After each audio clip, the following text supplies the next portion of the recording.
guys, you're probably wondering where we've been, and we were actually gone having a baby.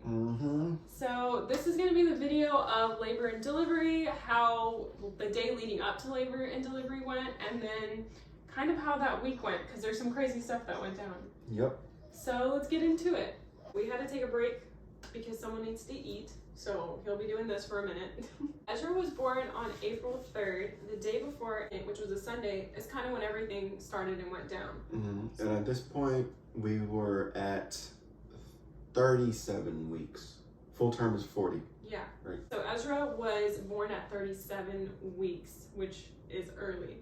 And that day, Sunday, we just had a normal day. The very last baby item left for us to do was to install a camera in the back of Trey's car, which would just keep an eye on Ezra, and you can see it on the front screen of what he's doing when he's in his car seat. At that time, when I kind of started to feel weird, we were in the garage setting up the camera in the car, and then out of nowhere, I don't know if it was the heat or what, I started to feel really sick. And I just felt clammy, a little dizzy, and I sat down, and Trey was really concerned because a coworker, a friend of his, recently had just gotten preeclampsia, and the similarity between the symptoms of that and what I was feeling were pretty close. And he was like, hey, let's get the blood pressure machine and make sure you're okay. And that's kind of when we went inside, started to monitor my blood pressure. Trey brought me water and was taking care of me, and we had to make the decision of, are we going to go to the hospital or not? Yeah, at that point, we had actually been not near as cautious as most people are, I think, because we talked to other couples or nurses and doctors, and they're a lot of people will go into the ER or urgent care or doctor 3, 4, 5, 6, 7 times before they're actually in labor. Yeah. So it was hard for us to balance that. Are we being more than we should, or are we not being cautious enough, and do we need to go in? And I guess a fear of mine was I don't want to go, and when we say ER, you're not actually going to the ER. When you're pregnant, you go to labor and delivery at the hospital that you're going to deliver at, and they triage you and see what's going on. At that point, I was just so it's kind of a hassle to load up your car and go to the hospital, and just for you to be told hey, you're fine, go home.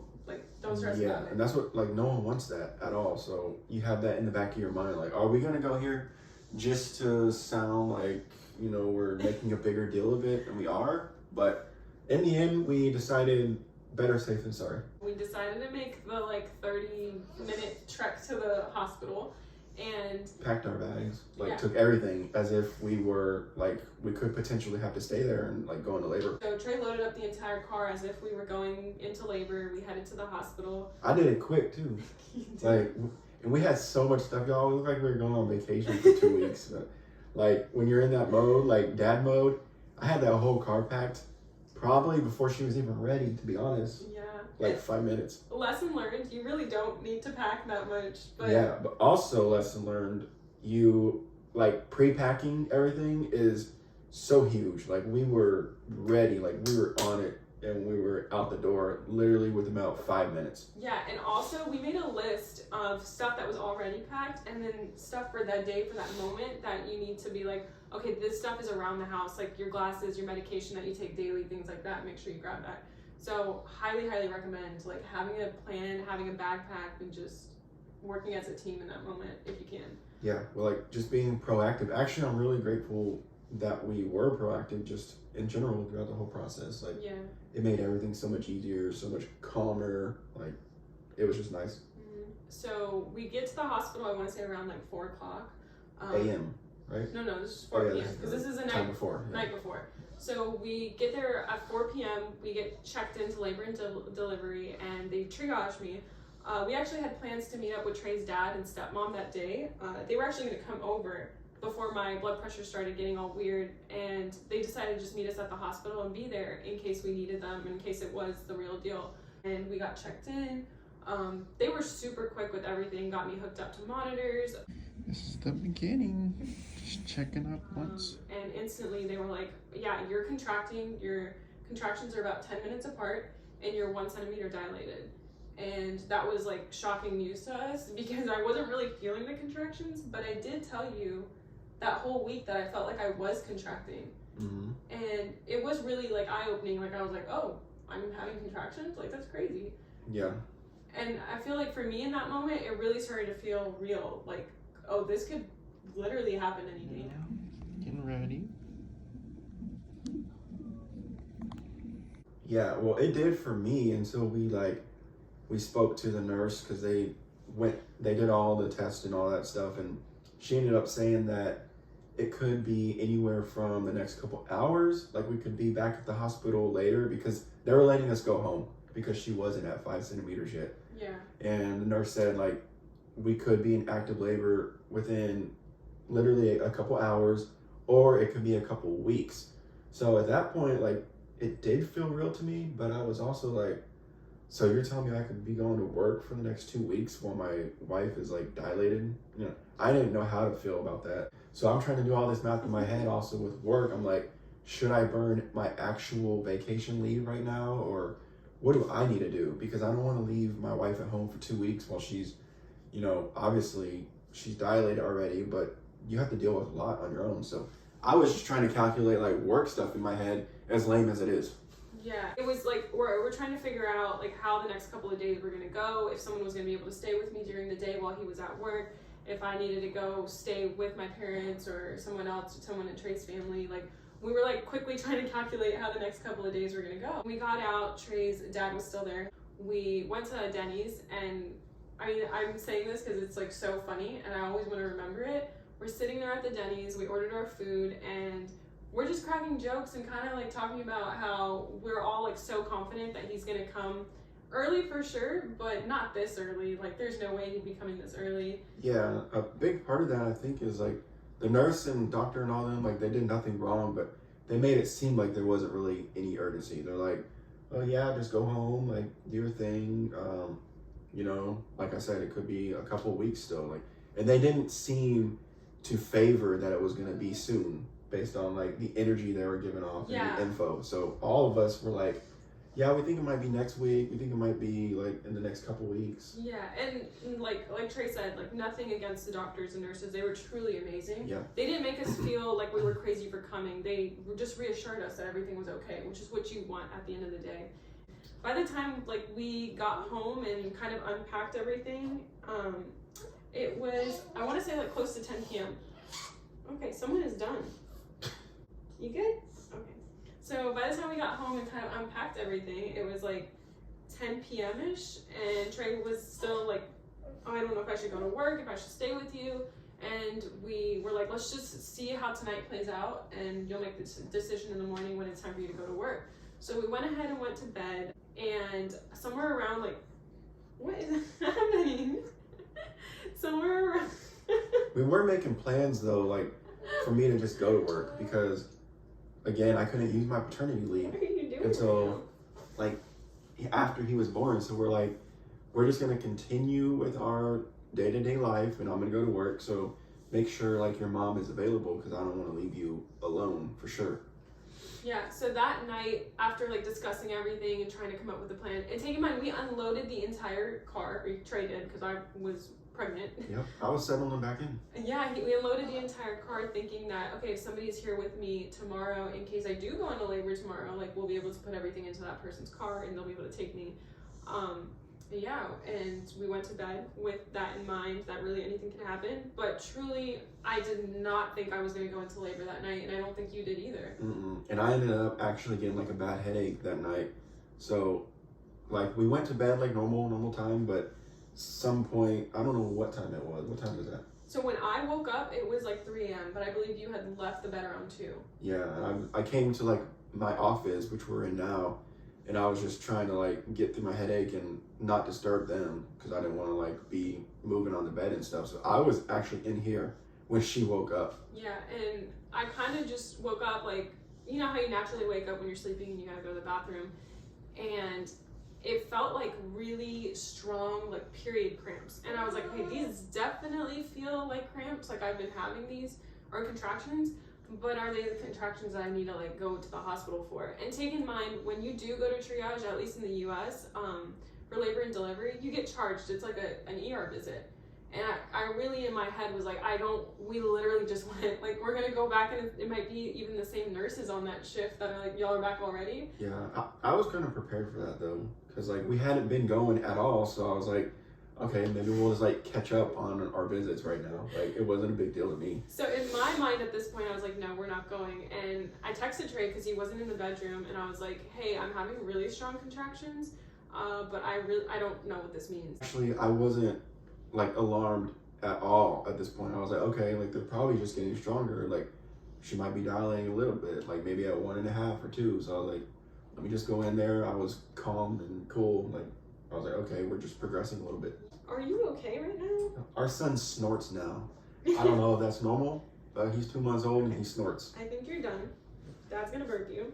Dad's gonna burp you. Let's hold up mom's curtain. Okay, we're good. Come here, my buddy. Oh, it's okay. It's okay. It's okay. You're okay? We're just telling stories about you. Yeah, about the day you were born.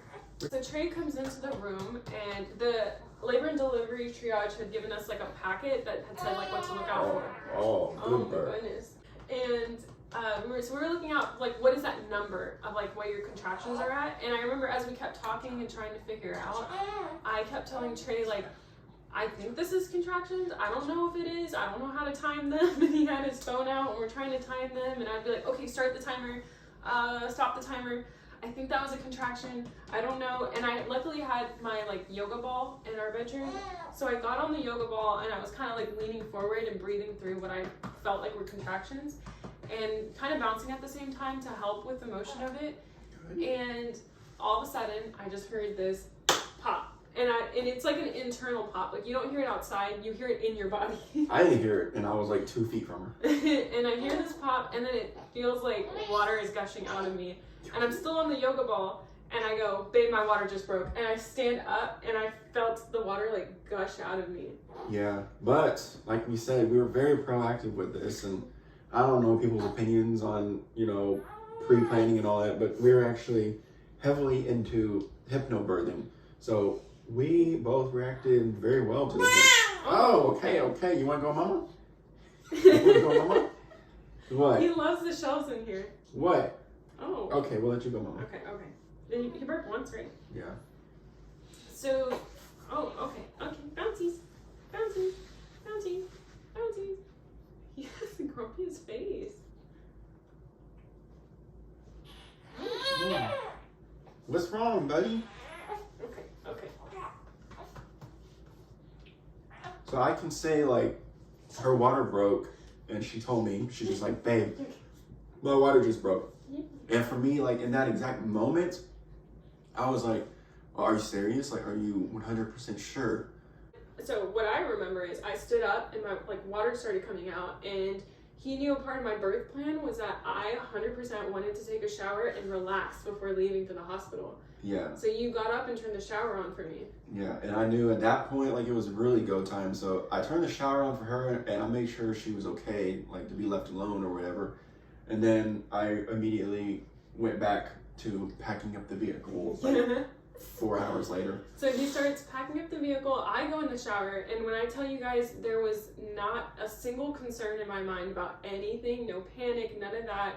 I got in the shower, and I literally like took the most relaxing shower ever. And I remember having my hands on my belly and like kind of just praying and being like, this is the last time that we're likely going to be just me and Trey, and this is about to be one of the greatest moments of our life. And the next time I'm in the shower, he probably won't be inside of me anymore.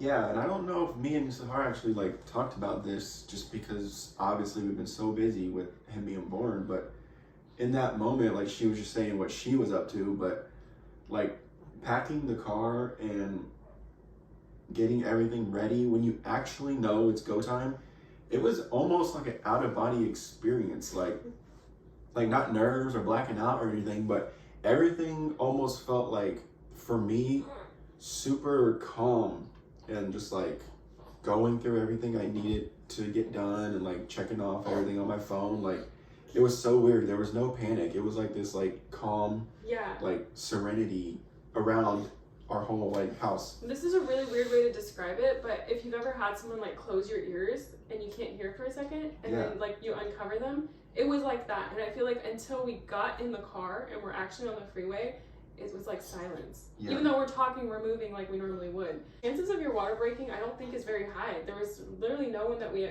talked to in our family or that we knew personally whose water had broken. So I wasn't thinking my water was gonna break, but I was prepared, and I highly recommend having a diaper because you're gonna be leaking all the way to the hospital. So I put on that diaper, I put on my comfiest clothes, I got my little house slippers on. We got in the car, and I actually remember before we got in the car, I was like, I need a snack. They're not gonna let me eat, I need to eat. And I was like raiding the pantry in the kitchen looking for a snack, and I got like cheese and crackers. And we got in the car, and I started eating my cheese and crackers, and Trey started making these phone calls. Yep, waking everybody up. I think it was like 3:30. Yeah. Right? And surprisingly, well, actually not surprisingly, because everyone knew about before us going to the hospital. So everyone was like reacting right away. And I called all kinds of people. Like, I let my dad and my stepmom know. I let my mom and my stepdad know. We have all the footage that I'll insert of all the calls we Yeah. had. Hey, bud. Hey, Sahara's having strong contractions about every 3 to 5 minutes, and her water broke, so we're going back to the hospital. All right, a lot of it there.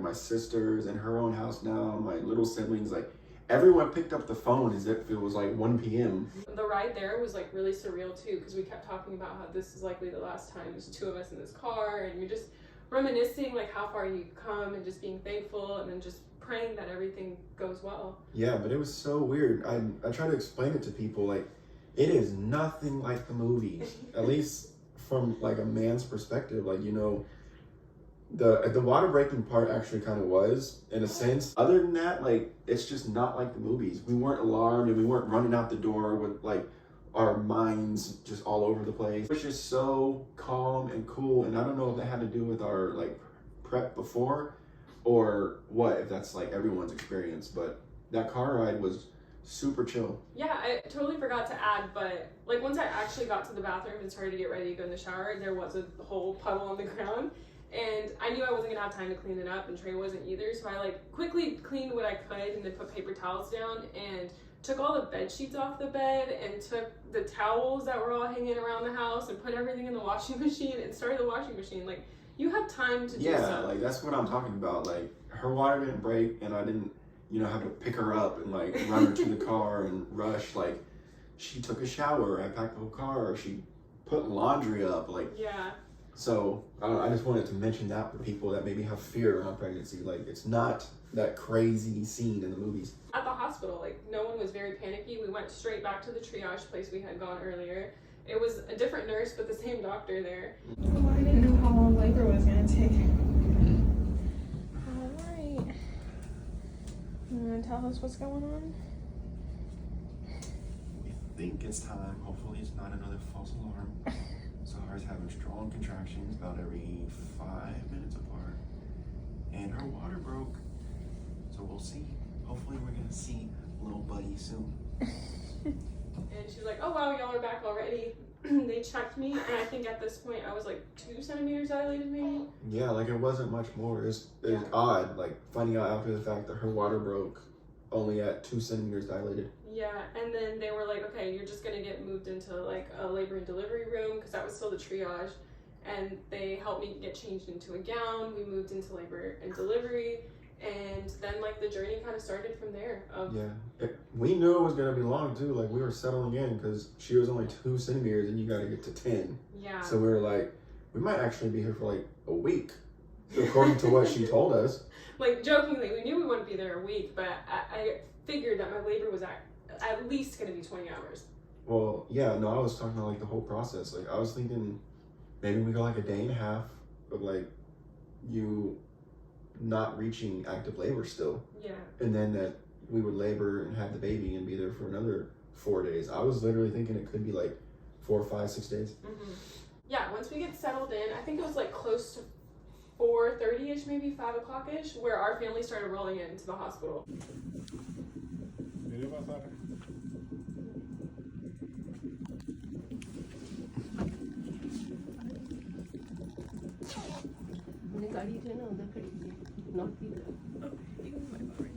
And Trey's sister sister showed up, his dad, his stepmom, my parents, my brother, all of your siblings, our entire family, which makes up you have about 4 siblings. I have 1 sibling, our parents, Trey's parents are both remarried. Like, we make up probably 20 people.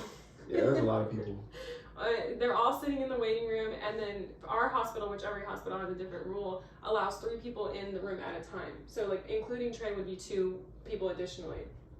So people began to rotate in and out. Before you go in, please.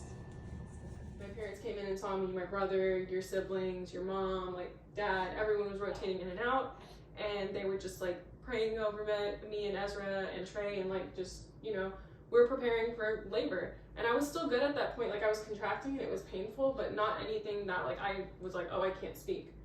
And truly, because we talked about this with our friends today, that having family rotate in and out of the room, which when I first talked about labor and delivery, I thought I wouldn't want anyone in the room at all.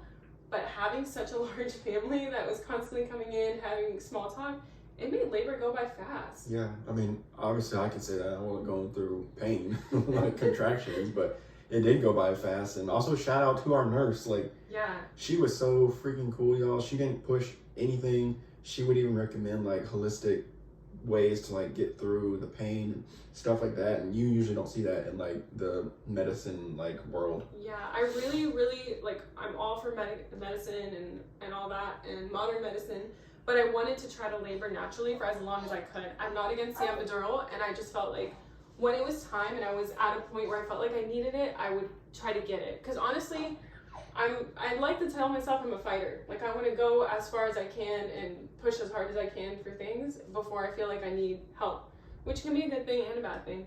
But I labored naturally for about 6 hours, and like Trey said, that nurse was amazing. She brought out the peanut ball. She let me, ooh, what was that? She let me bounce on the yoga ball. Trey, she was teaching him like different ways to help me and hold the belly when I was contracting. Yeah, okay. We did all kinds of stuff that I had never seen before, like ever, and I didn't see them in any like books or nothing. Like, I don't know where she got them from, but it was fun being able to be involved and like feel like I wasn't helpless, you know, in that situation. So that was cool for her to include me. Like, I was able to get up, do exercises with her, actually like hold her belly up while she was holding on to a bar. Yeah. I think you guys might see some of the footage. Yeah, I'll go ahead and insert that.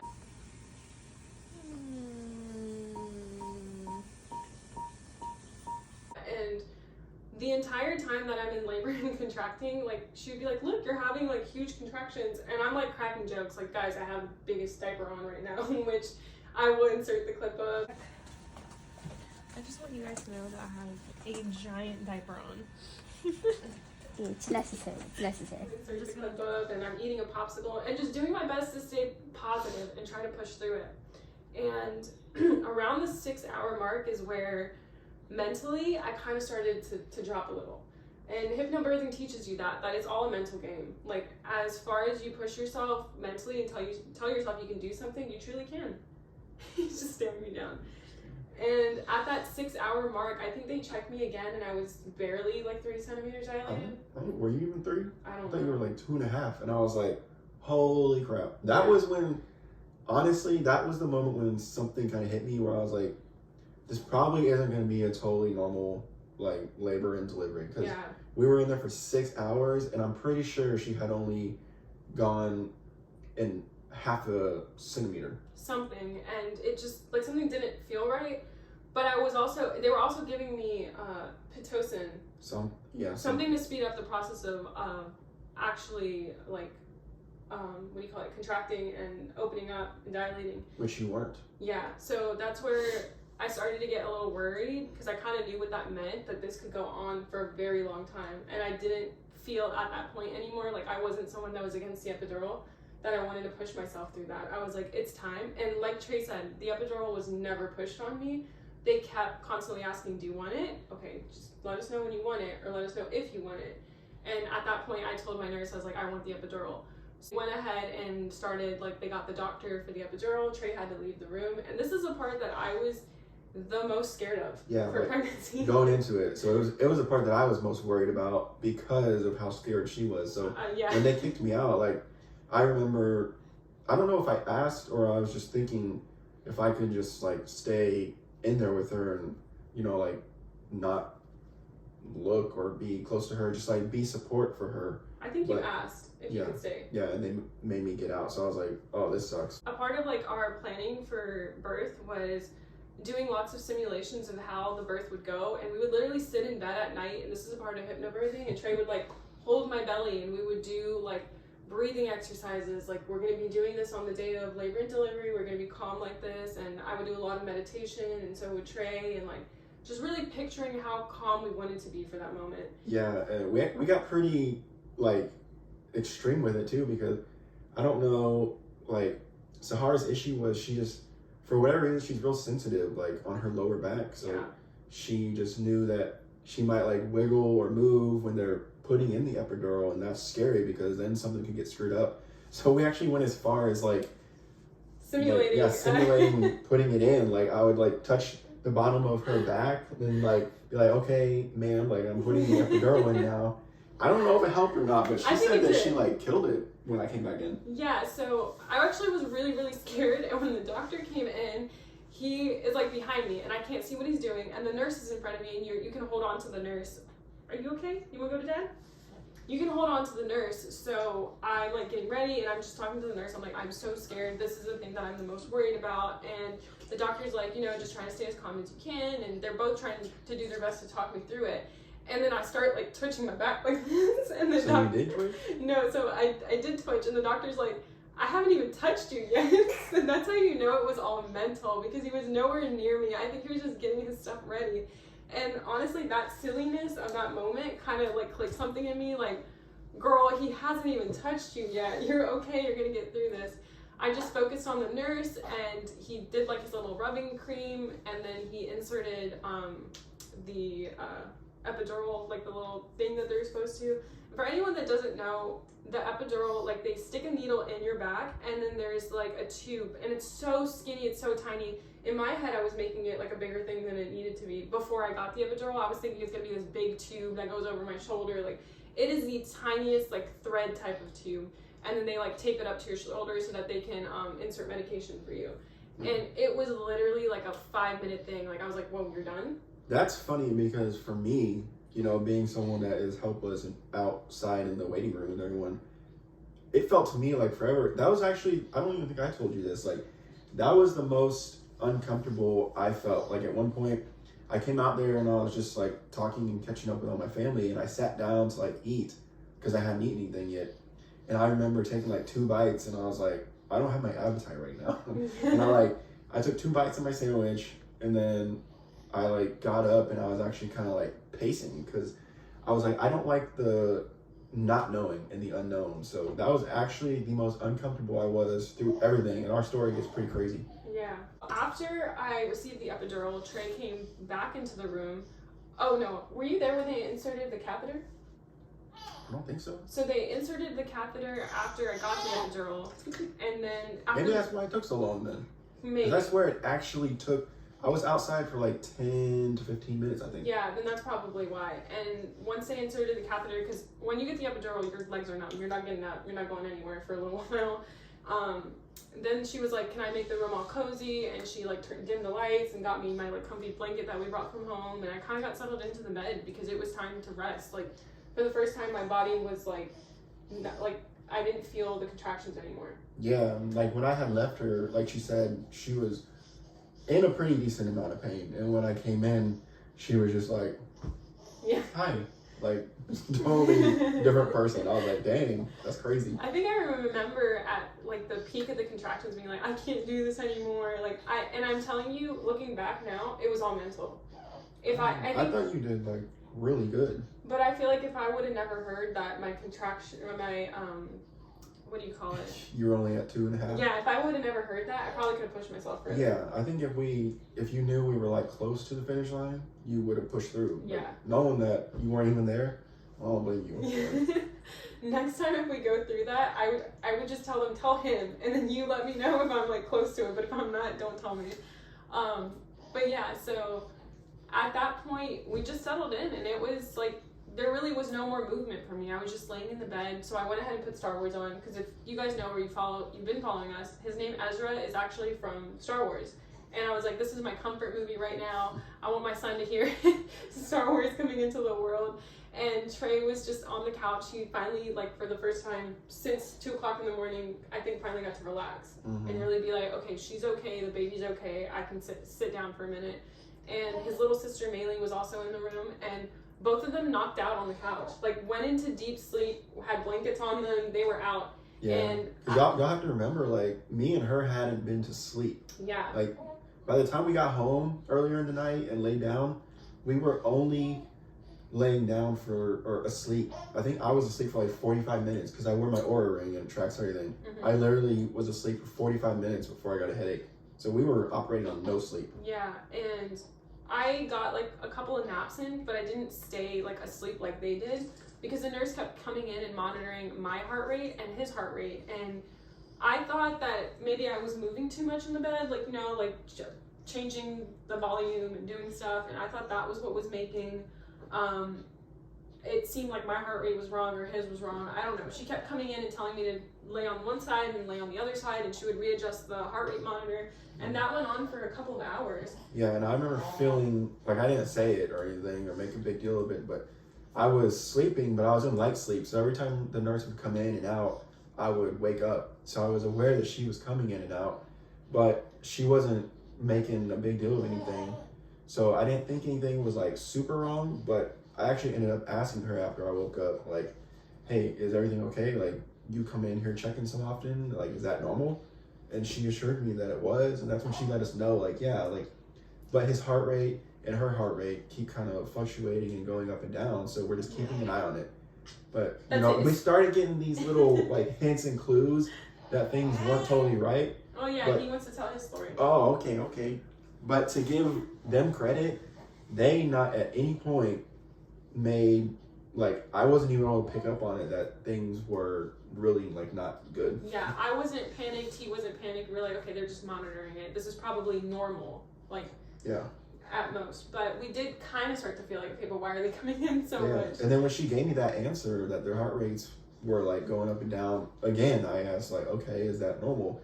And she's like, yeah, sometimes it happens with the epidural. Sometimes it can just be baby doesn't like the position that he's in, like, different stuff. So, yeah, again, she, like, assured us, and I was like, okay. Yeah, and my doctor was supposed to get there at 9 a.m. And for whatever reason, they were like, he's not going to get there until noon. So we knew in our head, like, there's no reason to, like, worry about anything. He'll be here at noon. They're not panicked if they changed his time of coming from 9 to noon. So we're just, again, chilling. They're coming in, they're moving the monitor. And at that time, Trey was like, I haven't really gone to the restroom tonight. Let me, like, go to the bathroom. And what time was this? it was close to noon. Because we were like, okay, it's already noon and he's not here. Yeah. So I think that was the first time I left the room. Yeah. Besides them putting the epidural in, like, me actually, like, unplugging from it and just being like, okay, let me just step away for a second. Yeah. So Trey went ahead and left the room. And, okay, he wants to tell his story. This is where you make things interesting. He left the room, and my mother-in-law and Trey's older sister, my sister-in-law, came into the room. And they were the only other two people in there with me, and we were just talking about stuff. And then the nurse came in, and my doctor showed up. And Trey just happened to not be in the room. Yeah, and I waited the whole time. Like, he was originally supposed to be there at 9. Even before that, he was originally supposed to be there earlier. And then it got pushed back to 9. And then it was 12. So I was like, this guy isn't showing up. I'm going to, like, leave for a second. So he gets in there, and he starts to explain to me what's going on. And Trey's sister is quick on her feet, and she's like, let me go ahead and give Trey a call so he doesn't miss anything. And at that point, Trey was already walking back from the bathroom. And so she gets him on speakerphone. And my doctor really explains, he's like, so we have about 3 levels of what we're looking at. Level 1 is like, y'all's heart rate is going up and down, and we're just monitoring it. There's nothing seems to be wrong. Level 2 is, okay, we're getting a little concerned because y'all's heart rate is going down and it's staying down. And she's not dilating more. Like, yeah. And then 3 is like, this is go time. We're not playing. We're about to have an emergency C-section. So he's explaining that to Trey on the phone, and he's like, I'm about to insert like an internal device that's going to check his heart rate. But he does say that right now we're at level 2. Level 2. We're not that concerned. We're just keeping an eye on it, and I'm just going to check her real quick. Yeah. So Trey's literally walking into the room as he's inserting the device, I think, right? Yeah, well, I had hung up because he was like, I'm just going to do a check, and when you get in here, I'll explain everything else to you. So I was like, okay, cool. Beep, see ya. And I think you literally walked in the room as he was either putting the device in or taking the device out. And like, it was instant, guys. Yeah, I think it was almost simultaneous. Like, as I was coming in, I saw him like rip his gloves off, and he's like, okay, this is a code, whatever. Like, this baby is being difficult. Yeah, I remember when he said, like, this baby is not like working with us. Cooperating, something, yeah. Yeah, and it just like, right there, y'all, like, everything changed. Everything went to booty. Yeah. Like, there's a word for it. So my mother-in-law's sitting here, my sister-in-law's here, Trey's in the room now, and he's this way. And when they checked Ezra's heart rate, they kind of had me turned like this because they stuck the device in to see, I guess, whatever position he was in. They kept me in this position. The nurse kind of started unhooking things for me and putting it on me, and she was standing right here, and I remember she said, things are about to move so fast. There's about to be a large number of people that enter this room, and we're just going to move quickly. And no one said anything to me because I had just come through the door, and the doctor, obviously he just forgot that he said he was going to explain stuff to me because he announced the like emergency. Yeah, alarm started going off, I think. Yeah, like, inside our room. Yeah. And he's like, okay, this is a code, blah, blah, blah. So I'm just sitting there like observing all that, and they're telling her all this stuff, not me. Yeah, and that was it. Like, I heard the rails on the bed go up, and they started pushing me out, and I didn't get to see him. I didn't get to see anybody's face. I didn't get to say bye or anything. I just remember while she was being rolled out, I was like, babe, I'm right here. Like, you're gonna do really good. Like, I love you. You got this. Yeah, and I didn't hear you, but I heard your mom. She was like, I'm praying for you. You're gonna be okay. And this is like all I remember as I'm being wheeled out, like the door frame. And right when I got through that door frame and into the hallway, I busted out into tears because in that moment, I felt so out of control. I didn't know what was happening. I'm about to go on an operating table. I didn't get to see my husband's face. I don't have my mom with me. Like, there's so many emotions and things going through my head. Yeah, and I felt literally like I've never felt more blindsided in my life. Like, I didn't know what hit me. And I think that's why I didn't react in any emotional way, because I was trying to process, like, what just happened right now? Yeah. Like, this swarm of nurses come in, like a team of like 5 or 6, and that was after she had been rolled away. And they're like, okay, Dad, we got to go right now. I need you to take off your shoes, like take off like a hat or whatever I was wearing. They're like, we're not even going to wash your hands right now. Like, we're going to give you some gloves. We're going to put some shoe slips on you. We're going to put a full bodysuit on you. You guys have probably seen them, like the all white suit. Yeah. Empty your pockets. I was like, can I take a water while I'm in there? Because, you know, I don't know, like a water would be nice. And they're like, no, like you can't take anything. And then at that moment, I was just like, geez, like that's when it hit me that it was like a emergency surgery, because like I was dressed to the toe, head to toe, like in this gear. They wouldn't let me take a water. I was like, okay, this is for real. Yeah, so while Trey is going through all of this, my side of this story is like I busted out into tears. I can hear the nurses around me as they're wheeling me, kind of saying like, it's gonna be okay, you're all right, you know, you'll be okay. And I get into the OR and they like move me onto the operating table, and they immediately, if anybody's been through a C-section or if you have a C-section plan, they spread your arms out like this because they need to access the IVs in case they need to put medication and stuff in for you. So your arms, and they're not strapped, but they just feel heavy and feel like they're strapped because you don't know what's hooked up to you, so you can't really like move them. And I remember just laying there. I'm naked on this operating table. All you see is these huge operating lights. They already have the like curtain put on top of you.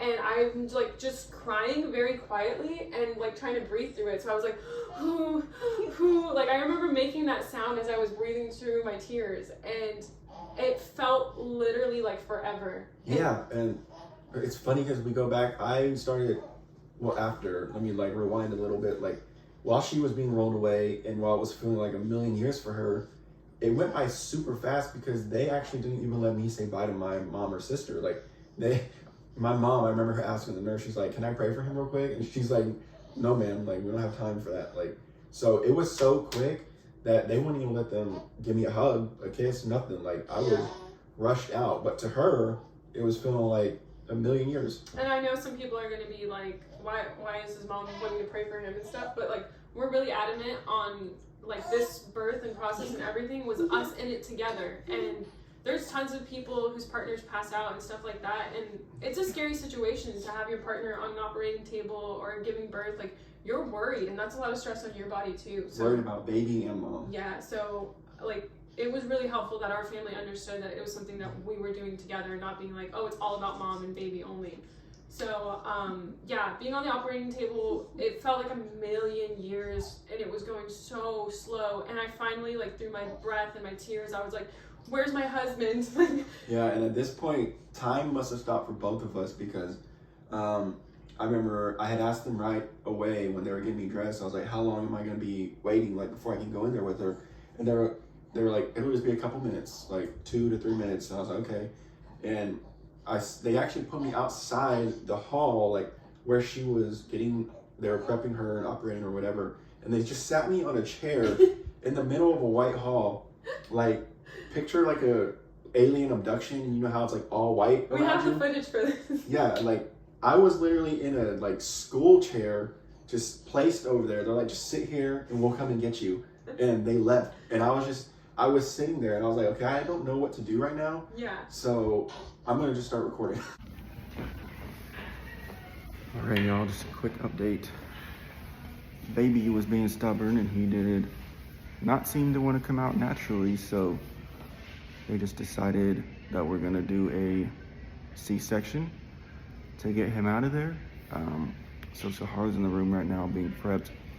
I'm just waiting outside for them to call me in.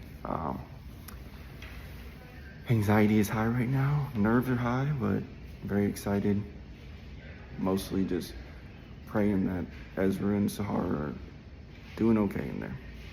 Yeah, and I genuinely thought in that moment, I was like, they've forgotten my husband. And at the same time, I felt that way. Like there's so much stuff going on in my head, and I'm just praying that the baby's okay, that I'm okay. Like for the first time in my life I ever had like death come across my mind. Like I might die here. Like it's a scary feeling.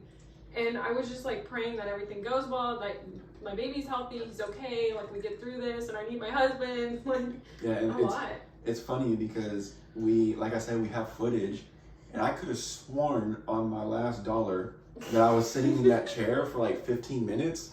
But we were going over the timeline of like the time he was announced born versus when I was recording in that chair, and it's only like 6 minutes or something. Yeah, like so from the time of me, like the time of me recording, going in there, them doing the operation, removing him, was only like 6 minutes, and I'm like, no, there was a glitch. There was a glitch in the matrix because I know for a fact all that process did not take 6 minutes. I don't know what happened. I don't either. And Trey gets in the room and he's by my head. I don't think you were able to hold my hand or anything because it was all strapped, so you were kind of just like caressing my head, I think. Yeah, I was kind of like, because she's laying down. I don't know if you guys seen it. A lot of the women probably have, but there's like a curtain like about right here on her, and they placed me behind her, and like she said, her arms were down there, so I was literally just like that. Yeah, like her head was sitting right here and I'm sitting up over her.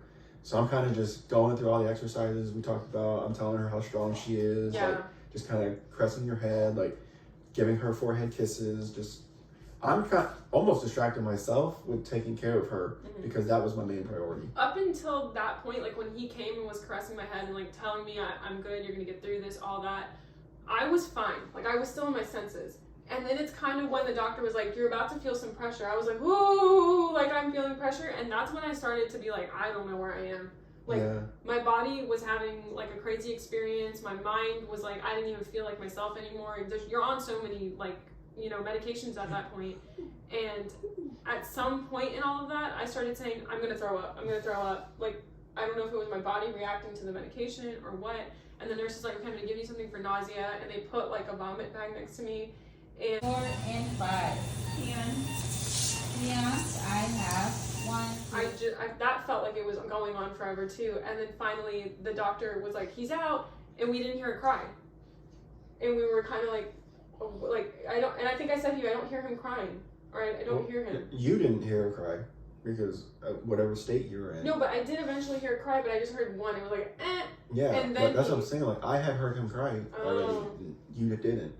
Okay. I don't know, just because, like I said, we're like panicked, worried state you were in. Yeah, so I just heard one small like from him, and then the doctor like held him above the curtain, and I don't know if the curtain was like super high because Trey's tall, but all I saw was like his arm, his hand, and the doctor's like, here he is, and I'm like, oh, like it's just his hand, like I'm so out of it. I'd like want to rewind because that moment will like forever be in my mind because, like she said, at one point she was like struggling. So the only thing that kind of got us through that, I don't know if she remembers, but I just kept saying like you're doing so good. Like our little buddy is gonna be here so soon. Like he's gonna be here. Like it's so close. And I kind of just kept repeating that same idea.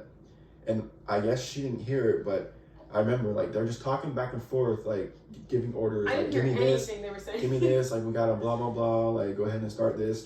That's all I'm hearing the whole time. And then literally in the middle of them talking, like I just hear, and I was like, yeah, that one. And that moment, like I don't know if I'll ever experience something like that again. Like he was literally here, and I just remember saying that to her. I was like, do you hear him? Like our buddy's here. Yeah, I don't remember that, but You know? I'm sure you said it. Yeah, I'm pretty sure you said yeah, but I guess you hadn't noticed at the time. But and then, like you said, you probably heard like the next cry or two because very shortly after is when he's like, Dad, like look, here's your son, and he held him over. I heard that one before he held him over, so I didn't hear anything before that. Yeah, and then like he just puts Ezra over the like curtain, and he's like so small he hadn't been cleaned up yet. And I just remember I was like, oh my goodness, like so cute. And then we had discussed it before, like our priorities are always each other over our kids. Like a lot of people don't agree with that, but I very specifically remember the doctor asking me, he's like, do you want to come over here with your boy, or you want to stay with Mom for a little bit longer? And she still didn't seem 100% like okay to me, so I was like, I'm gonna stay here with Mom, like while you take him for a second. But that only lasted for like another maybe 2 or 3 minutes because she started. I kind of started coming back out of it. Yeah, so I was like, okay, like I felt like she was doing good. Because my first instinct, and I don't know if it's because he's like out of my body, like after I was coming down, I understood that he like chose to stay with me and he was there, but then I was like, no, I need you to go check on our baby and make sure our baby's okay. And I remember being like, babe, go see him, go make sure he's okay. Yeah. And that's when you got up and went to go look at him. That's when I walked over and I saw this little stinker. So cute. They were just moving him around like he was a little rag doll.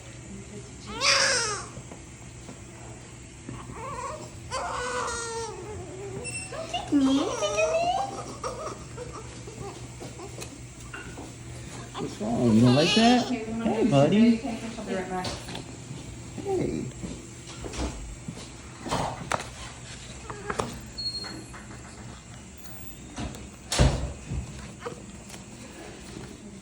$30, 63, 632, 630, 632, 632. All right, here. Male, Davis, Sahar, male, Davis, Sahar, male, Davis, Sahar, male, Davis, Sahar. 4, 3, They're like, pick them up, they're like this. They're like, Ezra, 1230, blah, blah, blah, 22 inches, blah, blah, blah, 2 foot-pounds. Like, they were just moving him like he was like like an object. And then he came back to my head and he had him like all burritoed up and swaddled, and he was like, this is our little peanut, he's so small, he's so tiny. And like I can just like see like this because I can't move more than that.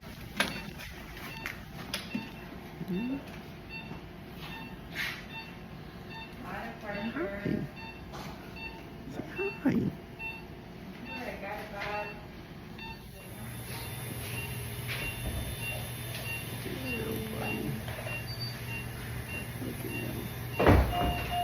He's so tiny, he's so little, and I don't fully remember well of like how everything happened, but one thing I remember is you saying he's a little peanut because he was so tiny, and then you putting his face up against mine, and he like kind of just started like licking and slobbering, and he was probably trying to latch because he was hungry, But I just, in all my like craziness of what I'm on, I was like, he's giving me kisses. He was giving mama kisses. But that's another moment, like holding your baby for the first time. Like, to me, I didn't want to be the first person to like hold him, just because like I think mom should be that person. But in the state that she was in, I was I was so out of it. I'll take him first, and I'll take him straight to mom. Like, I didn't spend time with him or anything first. I was like, literally, I just held him and I was like, he's so tiny and cute, let me go take him to his mama. And like, I just remember her laying back like this, and I was like, here he is, like she said. I was like, he's a little peanut, he's so tiny, because he was barely over 5 pounds. Yeah. And we were expecting like a 8 to 9 pound baby, but he came 3 weeks early. And same thing, it's just burned into my memory. I just remember her, because she still couldn't move her hands. She actually asked me to do that. She was like, can you bring him here?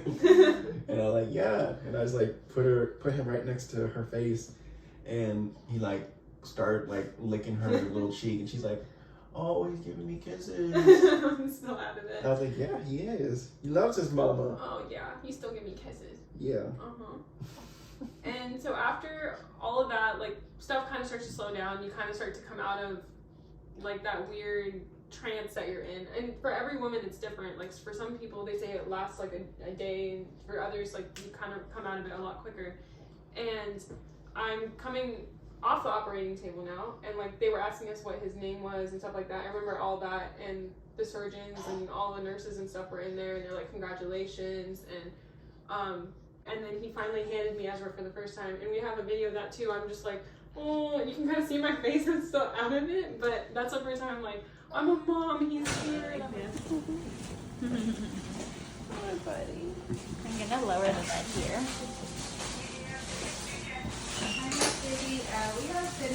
he's here, and I'm like seeing his like features and everything and all that.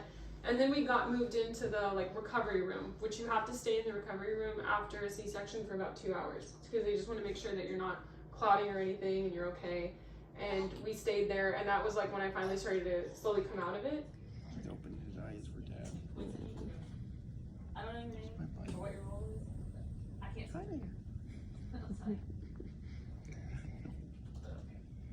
I'm so happy. Like, we get along great now. Which is what I was saying. It was holding him, I was holding him, and I finally got to like start feeding him and letting him latch. And we started texting our family. You went out to tell everybody, which I don't know how you told everyone and how that went and how they reacted. Honestly, it was like relief on everyone. It wasn't like you would come out with a natural delivery because they know you're having the baby and everything's like fine and healthy. It wasn't like that. Like, everyone was actually just waiting for good news, not like the news of, oh, your grandson or your nephew's here or whatever. Like, they didn't know what was going on, because me and Sahar, we were actually gone for a while, like close to an hour, because after they remove Ezra, obviously they got to put everything back in. They got to stitch up 7 layers. Yeah, and they make you sit there to like recover. That was actually the biggest part of us in there. We were in there for probably about 30 to 45 minutes after they got him out. So they're waiting this whole time. And I remember asking the nurses and doctors, I was like, did someone let our family know that like she's okay and that the baby's healthy? And I didn't know this was a thing, by the way, but the nurse told me, no, we're legally not allowed to go out there and like talk about the birth. Like, you as a dad have to go out there and do it. And I was like, really? So I was like, this whole time for an hour, like they're sitting out there in the unknown. And that's when like right away I was like, I gotta get out there and tell them. So I remember I just felt so good, because obviously I had just become a dad. My baby and my wife were healthy. So I just remember walking out there with like this, what felt like a glow, like, to me. And I was like, I'm about to tell all these people that they got a grandson or a nephew. And I walked out there, and everyone kind of just like stands up or like perks up, because they had all, remember, they're all like knocked out at this point. Like, they've been there all day. Yeah. It's like noon. They've been there since 2, 3, or 4 o'clock in the morning. Yeah, 5 but o'clock. everyone like immediately just like perks up, and I was like, he's here, like Ezra's here, and Sahar's healthy. And just from there, like, hugs, kisses, congrats. But that was a pretty cool moment too. I got to like tell everyone, and that was really cool. Yeah, and then from there, one thing I remember is then I asked the nurse, "Can I eat?" And she's like, "No, you still can't eat, but I can bring you a cracker and water." And she's like, "Take it slow though." And I'm like, "Okay." And I kid you not, I think I made the joke. I was like, "This cracker like needs to be in a 4-star I don't know what you said. restaurant." Like, she might have said this cracker is crack cocaine. I don't know what you said, but it was off the wall. yeah. Yeah, Mom cuckoo. Okay, I'm gonna stay with you. Okay. What's wrong?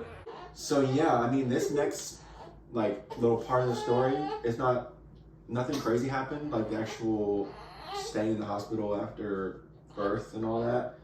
So I don't think we'll go into too much detail, but our story isn't over. Like there's like a bonus drama to our story.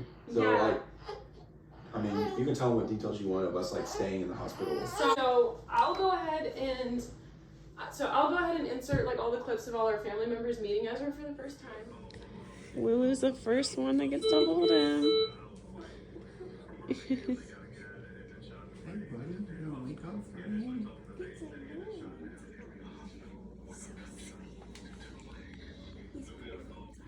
Lulu's the first one that gets to hold him. Hey buddy, you gonna wake up for everyone? It's like, no, it's dramatic. That's your nanny.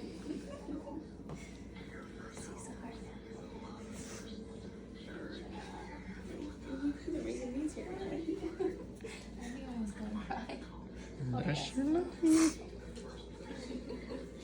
Is Sahar in the picture? Yeah. Yeah, I'm just doing videos of everyone. Yeah, I think that's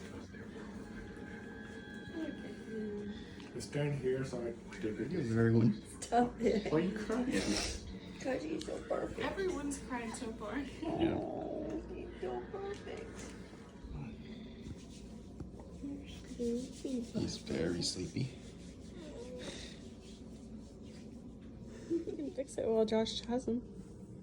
I feel like you'll be able to fix it more than Trey did. I know I'm being very gentle. I'm just trying to get on the back of his head. That's the hard part.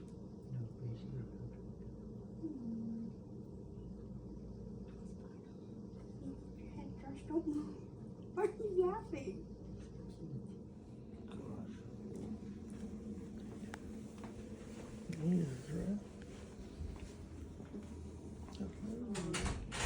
The ultrasound. Yeah, the ultrasounds. He was taking his nose and he was taking his tongue out. Hi. Mhm. It's your auntie. It's Miss Mina. I'm gonna take care of you later. That's after they've been waiting for hours in the hospital.